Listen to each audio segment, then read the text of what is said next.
Menyelamatkan aset negara sekaligus juga menghindari atau mencegah terjadinya kerugian baik masyarakat maupun negara.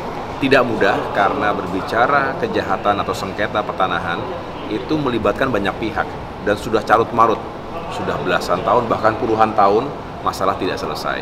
Kami bermohon tentunya kepada Yang Mulia Ketua Mahkamah Agung dan jajaran termasuk yang ada di pusat dan daerah, kita ingin agar penanganan sengketa dan konflik pertanahan ini benar-benar di-backup penuh oleh sistem peradilan yang juga prudent, transparan, akuntabel, dan adil tentunya.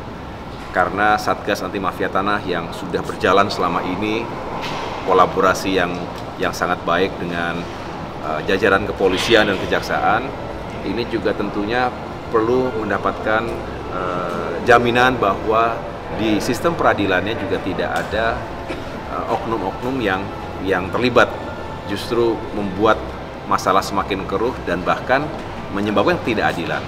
Nah, dari itu semua kami juga kemudian bersepakat bahwa seringkali juga bukan karena ada niat yang buruk, tetapi perbedaan persepsi, perbedaan definisi.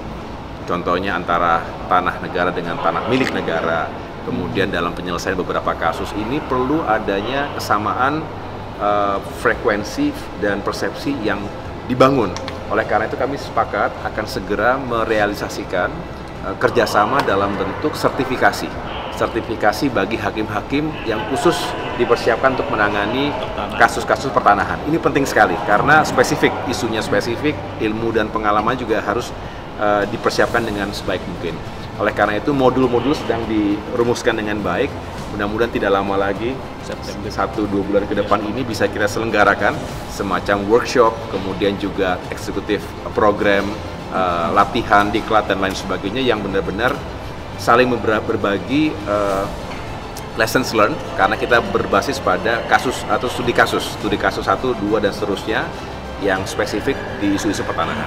Mudah-mudahan ini akan menyelesaikan banyak masalah dan pada akhirnya tidak ada yang menjadi korban karena tidak diperlakukan secara adil, dan sebaliknya kita benar-benar bisa menuntaskan segala sengketa dan isu pertanahan. Kalau nanti terlambat kayak kita